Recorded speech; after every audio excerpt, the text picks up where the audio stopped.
Well, first, Asad, thanks for forcing me to come to Glasgow. When I walk the streets of cities like this, Glasgow was the UK's second most important city.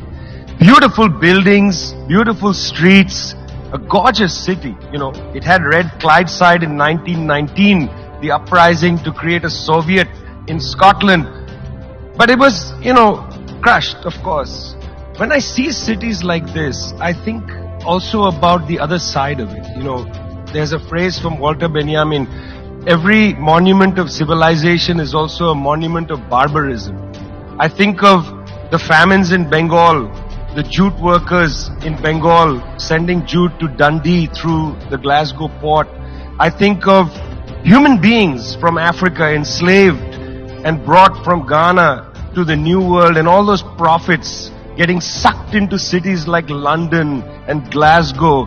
Between 1765 and 1938, the British Isles stole $45 trillion pounds from India. 45 trillion sterling from India.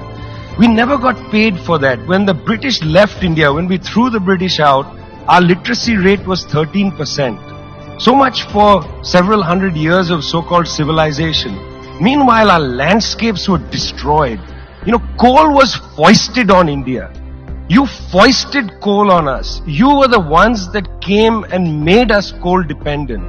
And then you left, and now you dare to condescend to us. When I listen to Boris Johnson, when I listen to people like Joe Biden, when I listen even more to Emmanuel Macron, all I can think of is how condescending you are. You condescended to us 400 years ago. You condescended to us 300 years ago. You condescended to us 200 years ago. You condescended to us 100 years ago. You're condescending to us today.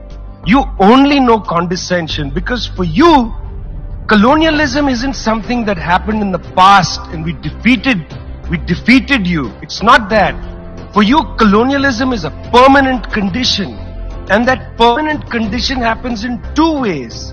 There's the permanent condition of the colonial mentality.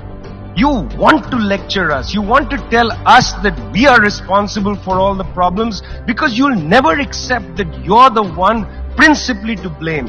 You signed the Rio Formula in 1992 on common and differentiated responsibilities. You like the common part.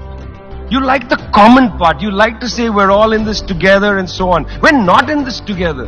The United States, 4-5% of the world's population, still uses 25% of the world's resources. You outsource production to China and then you say China is the carbon polluter. China's producing your buckets. China's producing your nuts and bolts. China's producing your phones. Try to produce it in your own countries and see your carbon emissions rise. You love lecturing us because you have a colonial mentality.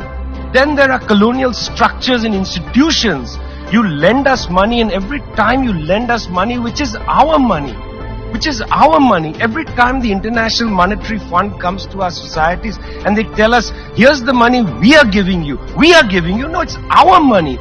You give us our money back as debt, and then you lecture us about how we should live. It's extraordinary. It's not just a colonial mentality. It's the colonial structures and institutions which reproduce themselves year after year after year. And let me tell you something. The climate justice movement, not clued enough on this. Not clued enough on this. The climate justice movement is a movement that says we're worried about our future. What future? What future? Children in the African continent, in Asia, in Latin America, they don't have a future. They don't have a present. They're not worried about the future. They're worried about their present. Your slogan is, we're worried about the future. What future? That's a middle class bourgeois Western slogan. You got to be worried about now. 2.7 billion people can't eat now. And you're telling people reduce your consumption. How does this sound to a child who hasn't eaten in days? You gotta clue into this, guys. You gotta clue into this. Otherwise, this movement will have no legs in the third world. No legs. We want to tell you what our issues are. But are you willing to listen?